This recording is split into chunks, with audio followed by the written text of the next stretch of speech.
സർക്കാരിനെ അങ്ങനെ ചുമ്മാതെ വെറുതെ വിടാൻ ദക്ഷിണേന്ത്യൻ മുഖ്യമന്ത്രിമാർ തീരുമാനിച്ചിട്ടില്ല. കൊള്ളക്കണക്കിനും തട്ടിപ്പിനും വെട്ടിപ്പിനും അന്യായ്മയ്ക്കും എല്ലാം കണക്ക് പറഞ്ഞേ മതിയാകൂ. കേന്ദ്ര സർക്കാരിന്റെ അന്യായമായ നികുതി വിഭാജനം സംബന്ധിച്ച് ചർച്ച ചെയ്യാൻ 8 സംസ്ഥാനങ്ങളിലെ മുഖ്യമന്ത്രിമാർക്ക് കത്തെഴുതിയിരിക്കുകയാണ് കർണാടക മുഖ്യമന്ത്രി സിദ്ധരാമയ്യ. ധനകാര്യ ഫെഡറലിസത്തിന്റെ വിഷയങ്ങളിൽ കൂട്ടായ ചർച്ച നടത്തുവാൻ ബാംഗ്ലൂരുവിൽ കോൺക്ലേവ് നടത്തുവാൻ സിദ്ധരാമയ്യ മുഖ്യമന്ത്രിമാരെ ക്ഷണിച്ചു കഴിഞ്ഞു.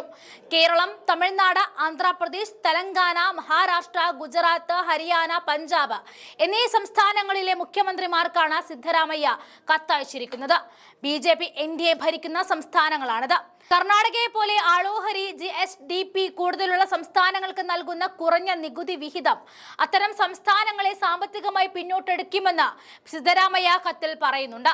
അന്യായമായ ഈ സമീപനം ഫെഡറലിസത്തിന്റെ ആത്മാവിനെ ദുർബലപ്പെടുത്തുമെന്നും പുരോഗമിക്കുന്ന സംസ്ഥാനങ്ങളുടെ സാമ്പത്തിക സ്വയംഭരണത്തെ തകർക്കുമെന്നും സിദ്ധരാമയ്യ തന്റെ കത്തിലൂടെ മുഖ്യമന്ത്രിമാരോട് പറഞ്ഞിട്ടുണ്ട്.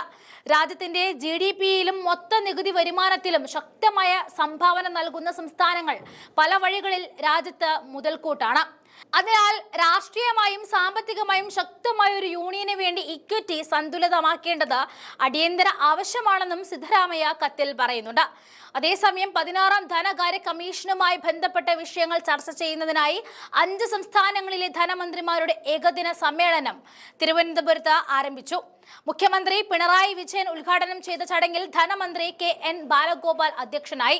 തെലങ്കാന ഉപമുഖ്യമന്ത്രിയും ധനമന്ത്രിയുമായ ഭട്ടി വിക്രമാർകമല്ലു, കർണാടക റവന്യൂ മന്ത്രി കൃഷ്ണ ബൈരഗൌഡ, പഞ്ചാബ് ധനമന്ത്രി ഹർപാൽ സിംഗ് ചീമ, തമിഴ്നാട് ധനമന്ത്രി തങ്കം തെന്നസുരു എന്നിവരും സമ്മേളനത്തിൽ പങ്കെടുക്കുന്നുണ്ട്.